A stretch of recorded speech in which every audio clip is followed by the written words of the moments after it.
I didn't think much of it at first. Just another neighbor project, another week of noise and trucks and dust in a quiet neighborhood where nothing really dramatic ever happens. But the moment I saw the direction of that garage door, I knew something wasn't right. And 2 days later, a city inspector would shut the whole thing down like it never should have started in the first place. So let me back up a little, because none of this started as some big neighborhood feud or anything like that. It actually started in the most boring, predictable way possible. I live in a small suburban pocket just outside of Cedar Ridge, the kind of place where people wave but don't really talk, where you know each other's routines more than you know each other's names. And my place sits on a slightly wider lot than most, nothing fancy, but enough space that my driveway runs clean along the side of my house with a bit of breathing room before the property line.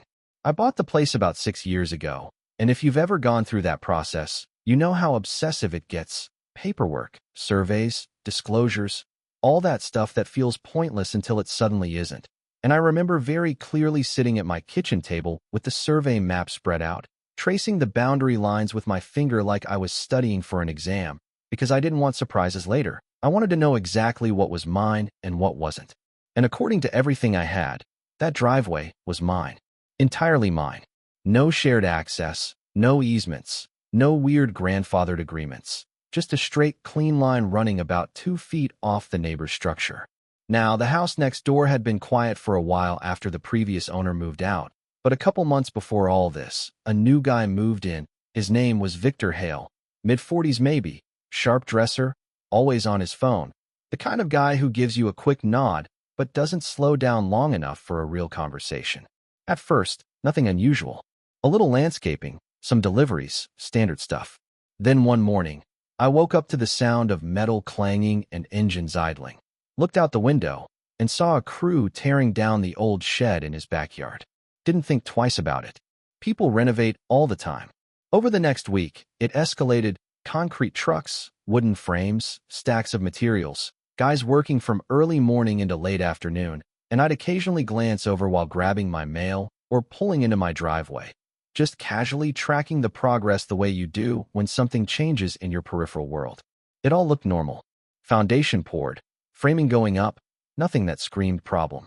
And then one afternoon, I came home a little earlier than usual, pulled into my driveway, and something caught my eye, not in a dramatic way, more like a small detail that didn't quite line up with the rest of the picture. The framing of the garage had gone up, but the opening, the space where the garage door would be, it wasn't facing the street like you'd expect, and it wasn't facing his backyard either. It was facing sideways, facing my driveway. I actually sat there in my car for a second, engine still running, just looking at it, trying to make sense of what I was seeing, because your brain doesn't immediately jump to, this is a problem. It looks for reasonable explanations first. Maybe it's temporary, I thought. Maybe they're just staging materials. Maybe the final orientation will change. So I let it go. But over the next few days, that small detail started to solidify into something a lot less innocent. The framing didn't change. The opening stayed exactly where it was. And then the rails went in, those metal tracks that guide the garage door up and down. And once those were installed, there was no more pretending it was temporary. That was the direction. That was the plan. And suddenly, the layout clicked in a way that made my stomach tighten just a little, because if a car pulled into that garage, it wouldn't be coming from the street, and it wouldn't be coming from his yard. It would be coming from my driveway. There was no other way to access it. None. I got out of my car, walked a little closer, not stepping onto his property, just standing at the edge of mine, looking at the angles, the spacing, the distance between his structure and the property line, and it was obvious, painfully obvious. They had built a garage that depended entirely on using land that wasn't theirs. And that's the moment when it stopped being a, that's weird situation and started becoming something else entirely. Now, I'm not the kind of person who jumps straight into confrontation. I like to give people the benefit of the doubt, assume there's some misunderstanding, some detail I'm missing. So the next day, when I saw one of the contractors taking a break near the fence line, I walked over. "Hey," I said, keeping it casual. "Quick question, that garage door, is that staying there?" The guy wiped his hands on his jeans, glanced back at the structure, then back at me like the question itself was strange. "Yeah," he said, "that's the plan." I nodded slowly, trying to keep my tone even. "So, how are they planning to get a car in there?" He shrugged, like it was the simplest thing in the world. Driveway's right there. And then he pointed directly at mine. I let out a small breath, half a laugh, half disbelief. That's my driveway. He frowned, just slightly, like he hadn't considered that possibility. Owner said it's shared access. And that was the first moment something shifted inside me. Not anger exactly, more like a quiet, focused clarity. Shared, I repeated. No, it's not. He raised his hands a little, backing off the conversation. Hey man, I just build what's on the plans. And I believed him. This wasn't his problem, but it was definitely becoming mine. That night, I pulled out the old folder I hadn't touched in years, the one with all the closing documents, the survey, the maps, spread everything out on the table again, just like I had the day I bought the house. And I went over it line by line, slower this time, more deliberate, looking for anything I might have missed. There was nothing. No easement. No shared agreement. No access rights. Just a clean boundary, and a garage that was about to ignore it completely. And sitting there, staring at those papers, I realized something that made this whole situation feel a lot bigger than just a construction mistake. Someone had told those contractors a story, and that story wasn't true. And I had a feeling I knew exactly who told it. The thing about situations like this is they don't explode all at once. They simmer, they stretch out. They give you just enough time to question yourself before everything snaps into focus. And that night, sitting at my kitchen table with those documents spread out, I kept asking myself the same question over and over. Am I missing something? Or is someone else just making things up and hoping it sticks? Because here's the part people don't talk about. Most conflicts between neighbors don't start with shouting, they start with assumptions. Quiet ones. Dangerous ones. The kind that only one side knows exists. And the more I thought about it, the less accidental this felt. So the next morning, instead of going straight to the city or making a big deal out of it, I decided to talk to Victor directly. Give him a chance to explain, maybe clear things up before it turned into something bigger than it needed to be. I caught him just as he was stepping out of his car, phone pressed to his ear, pacing slightly like he was in the middle of something important. He saw me, held up a finger like, give me a second, finished his call, then slipped the phone into his pocket and gave me that same quick nod I'd seen a dozen times before. Hey, I said, keeping my tone easy, neutral. Got a minute? Sure, he replied, though his posture said otherwise, already half-turned toward his front door. I gestured toward the structure behind his house. I wanted to ask you about the garage. He followed my gaze, then looked back at me, expression unreadable. What about it? I took a breath, choosing my words carefully. The door, it's facing my driveway. A pause. Not long, but long enough. Yeah, he said. No explanation. No hesitation. Just yeah. I nodded slowly. So how are you planning to access it? And that's when I saw it, just a flicker, a shift in his expression, like he was deciding how honest he wanted to be in that moment. Well, he said, the driveway's right there. Again, pointing at mine. I let out a quiet exhale, almost amused at how casually he said it. That's not a shared driveway. He shrugged, like we were discussing something trivial. Previous owners said it was. I couldn't help it. I smiled a little, not because it was funny, but because of how absurd that sounded. Yeah, well, the paperwork says otherwise. That's when his tone changed, just slightly sharper now. Look, I've already got permits approved. The city signed off on it. And there it was, the confidence. Not based on fact, but on process. Like approval on paper somehow erased reality on the ground. I leaned back a bit, folding my arms. Approved for what exactly? For the garage, he said, a little more defensive now. Everything's been cleared. I nodded, slow again, letting a beat pass. Because the plans I saw don't include access through my property. His jaw tightened, just for a second. Well, that's how it's being built. And that was the moment the conversation stopped being productive. Not because we were yelling, we weren't. It was still calm, still controlled. But there was something underneath it now, something stubborn, something that said he had already decided how this was going to play out, and my input wasn't part of that equation.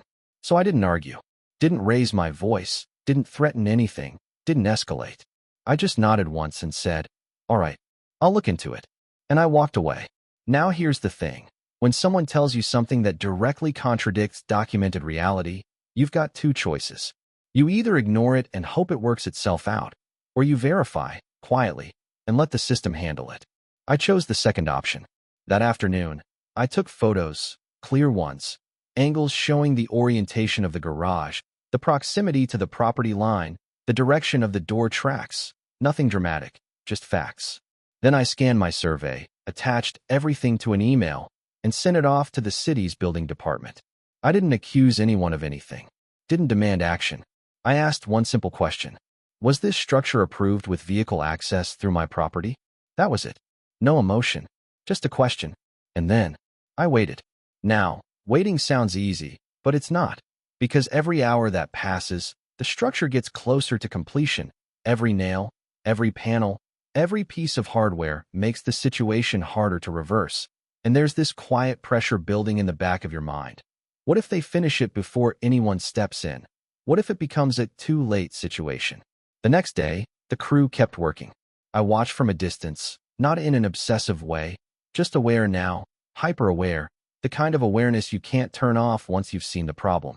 They were installing more of the door system, tightening bolts, aligning tracks, moving forward like everything was perfectly normal. Victor didn't look at me. Not once. And that told me something too. Because if he genuinely believed everything was fine, there'd be no reason to avoid eye contact. By the end of that day, I started to feel that doubt creep in again, not about the facts, but about the outcome. Maybe the city had approved something I didn't understand. Maybe there was some obscure rule, some loophole, something buried in paperwork that made this okay. But then, the second morning came. I was in the kitchen, halfway through my coffee, when I heard a different kind of vehicle pull up. Not the usual contractor trucks, not the rumble of equipment. This was quieter, more official. I glanced out the window, and there it was. A city vehicle. And stepping out of it was a building inspector. Now, I didn't run outside or anything like that. I just stood there for a second, watching, feeling that slow shift from uncertainty to something a little more solid, a little more certain. The inspector walked the perimeter, clipboard in hand, eyes moving carefully over the structure, not rushed, not dramatic, just methodical. One of the contractors approached him, said something I couldn't hear, and within a minute, Victor was outside too, moving a little faster than usual now, a little less composed. They started talking, low voices, gestures toward the garage, toward the driveway, toward the property line. And even from a distance, you could read the body language. Confusion, then tension, then realization. I stepped outside, not to interrupt, just to be present, leaning casually against the side of my house like I had nowhere else to be, but close enough to catch pieces of the conversation as it got louder. That's not what's on the approved plans, the inspector said, flipping through his documents. Victor shook his head. No, this is how it was designed. The inspector didn't argue. He just turned the clipboard around, pointed at something on the page. The garage door is supposed to face the rear yard. A pause. Longer this time. Victor looked at the drawing, then back at the structure, then, slowly, toward my driveway. And in that moment, it clicked for him the same way it had clicked for me days earlier. Only now, it was too late to pretend it was a misunderstanding. The inspector continued, calm but firm. What's been built doesn't match the permit, and more importantly, it creates access across a separate parcel. Victor tried to recover, tried to reshape the narrative. It's a shared driveway. The inspector didn't even look at him when he replied. Is there a recorded easement? Silence. And I could actually feel the shift in the air right then, that invisible line between assumption and reality snapping into place. Because this wasn't about opinions anymore. This was about documentation. And documentation doesn't bend. And that silence, it said everything. Not the kind of silence where someone's thinking of a clever comeback. Not the kind where there's still room to maneuver. This was different. This was the kind where the truth has already landed, and everyone in the conversation knows it. They're just waiting to see who acknowledges it first. Victor didn't answer right away. He just stood there, looking at the inspector, then at the plans, then back at the garage like maybe, somehow, the structure would rearrange itself if he stared at it long enough. The inspector didn't rush him. He'd probably seen this before, different street, different people, same story. Finally, Victor cleared his throat. No, there's no recorded easement. And the way he said it, quieter than everything else he'd said up to that point, it was the first honest thing I'd heard from him since this whole situation started. The inspector nodded once, not surprised, just confirming what he already suspected. Then he flipped a page on his clipboard and said, in that steady, practiced tone that doesn't leave much room for interpretation, "Then this structure cannot be approved as built." No drama. No raised voice. Just final. One of the contractors muttered something under his breath. Another guy stepped back and looked at the garage like it had just betrayed him. And Victor, he shifted his weight, ran a hand along the back of his neck, and for the first time since I'd met him, he didn't look in control of the situation anymore. "What are my options?" he asked. The inspector glanced between the structure and my property, then back at Victor. "You have two paths forward," he said. "You can obtain a legally recorded driveway easement from your neighbor." And here, for the first time, he actually looked over at me. "Or you bring the structure into compliance with the approved plans. In other words, ask me for permission, or tear it down and start fixing it." Victor followed the inspector's gaze, finally meeting my eyes again. And there was something different there now. Not confidence, not even frustration exactly, more like calculation. He walked over, slow, deliberate, stopping just short of the property line. "Look," he said, voice lower now, more measured. "This doesn't have to be a big thing. It's just a driveway." I didn't respond right away. I let that sentence hang there for a second, just a driveway. Because to him, maybe it was. To me, it was part of what I paid for, part of what I maintained, part of the reason I chose this house in the first place. "It's not shared," I said calmly, "and I'm not interested in making it shared." He exhaled through his nose, a hint of irritation slipping back in. "You'd rather I tear down a brand new garage than work something out?" And there it was, the shift. From request to pressure. I tilted my head slightly, not aggressive, just steady. "You built it assuming you could use something that wasn't yours." He opened his mouth, then closed it again, like he wanted to argue but couldn't find a version of the story that held up anymore. The inspector stepped in before it escalated. "This isn't a negotiation on site," he said. "Construction is to cease immediately." And just like that, it was over. He reached into his folder, pulled out a bright red notice, and walked over to the structure. The sound of that paper being smoothed against the wood, the tape pressed firmly at the corners, it was louder than you'd expect, like a final stamp on everything that had just happened. Work stopped. Right there. Tools went quiet, conversations dropped, and the entire energy of the site shifted from progress to pause. I went back inside after that. Not because I was avoiding anything, but because there was nothing left to do. The system had taken over, and whatever happened next would happen without me needing to push it any further. Over the next couple of days, things were tense. No construction, no noise. Just that half-finished garage sitting there with a red notice on it like a warning sign everyone in the neighborhood could see, but no one wanted to ask about. Victor stayed mostly inside.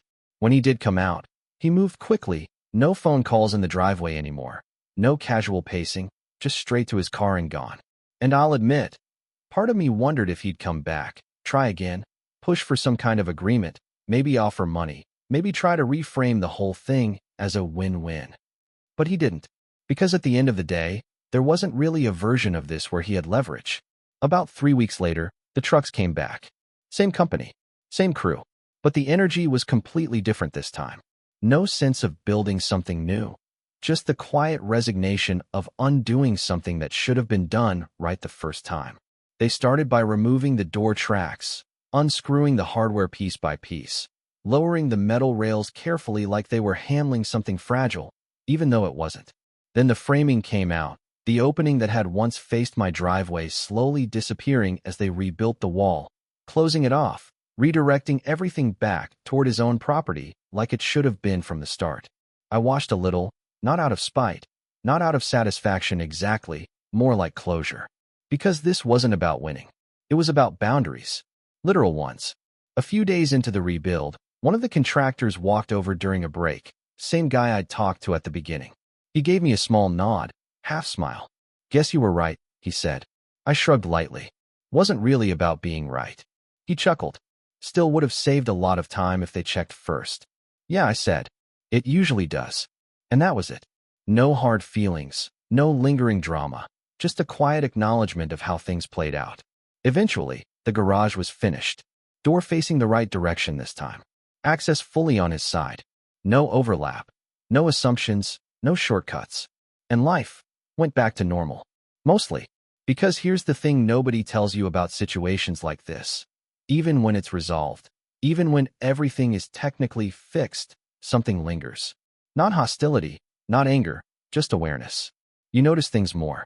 You pay attention in a different way. Victor and I still don't talk much.